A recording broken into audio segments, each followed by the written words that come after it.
All right, welcome to my home. A couple things are different. I got a mustache. Let me just make sure this is all centered up pretty nicely. Here we go. All right, so yeah, I got a mustache. Got a hat on. We'll see how long we're home for. Hopefully it's just this week. So we're gonna start with just a review of energy. I mean, we had like what 11 days off, and I just want to make sure that we remember what was going on. So if you hear my cat meow, or if you hear the rabbit running around, sorry. Okay, so what is energy and what is temperature? Temperature is going to be the vibration of atoms, right? So we don't have to necessarily know that for the Regents exam, but it's also a good thing to know. So when something is hot, that means the atoms are vibrating faster than something that is cold, okay? So how does heat go from one object to another? There's three ways. The most important way for earth science, because it carries through with a lot of different things, is convection. So the idea with convection is that a gas or a liquid, when it heats up, expands a little bit. And because it expands a little bit, that means it becomes less dense.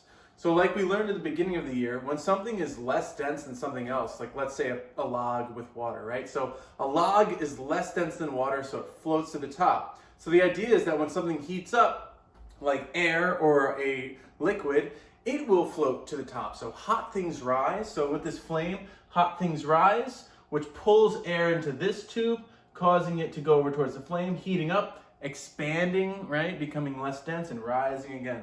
So what does convection look like? Convection is going to be wherever there's hot stuff, hot areas, it rises up, and then it cools until it sinks back down, where it warms up again, and then it rises up. And this is called a convection cycle or a convection current. The next type of heat transfer is going to be conduction. So conduction is directly touching something. So right now, my hand is warmer than the TV. So the TV is conducting my heat. I am transferring my heat directly through contact with the TV. So conduction can also be transferring heat through a solid object, right? So if I hold the TV here, technically my heat is going into the TV, but then spreading through the TV itself as well. Okay, so here we have all three types of heat transfer. We have convection, where we see the flame rising and the air around the flame is heating up, and the cold air is coming in, touching the flame and rising again because it's less dense. But we also have conduction through this metal spike or through this metal bar. So the flame is heating the metal bar. The bar is transferring the energy or transferring the heat through the metal bar, eventually going to burn the person's hand. So we have convection, where things rise, heat rises because it's less dense. And then we have conduction, where we have solids transferring heat. And then we have the third type, which is light or radiation. So in this case, the flame itself, the light and the heat produced by the flame itself is radiation. And that's just like the sun. So if you're gonna remember this, remember it as anything that produces light is going to be giving off radiation, or it's gonna be transferring its heat through radiation. And radiation can travel through empty space. It doesn't need a solid object to travel through. It doesn't need a gas or a liquid to travel through like convection does. Radiation can just travel through emptiness. So our sun produces radiation, and that is how the earth is heated. And we call that radiation, from the sun insolation. Sol, Spanish word for sun, right? So insolation means incoming solar radiation, incoming solar radiation. And that is the word for sunlight. That will be on the Nearpod. So insolation is the word for sunlight. And is it going to go on the... There it is. So there's insolation. There's the word. All right, so let's get into what is in insolation, which is called the electromagnetic spectrum, or at least a part of it. So this is the electromagnetic spectrum down here, from radio waves, microwaves, infrared, visible, ultraviolet, X-ray, and gamma ray. And you can see their relative wavelengths as they get shorter and shorter, or higher and higher energy as we get into gamma rays. But the insolation, or sunlight, only has infrared through ultraviolet that reaches the Earth. Technically, the sun does produce X-rays, but they don't necessarily reach the Earth, okay? So infrared, visible, and ultraviolet. The thing that you have to memorize is that infrared is heat, okay? So infrared is heat. White light contains all of the rainbow colors that's in the reference table, and ultraviolet is going to be what gives us sunburns. So ultraviolet, it's blocked by the ozone, or at least some of it is blocked by our ozone in the stratosphere, okay? So here's what's in the reference table. This is what will be given to you. And the main idea here is that, let's see if I can balance that there.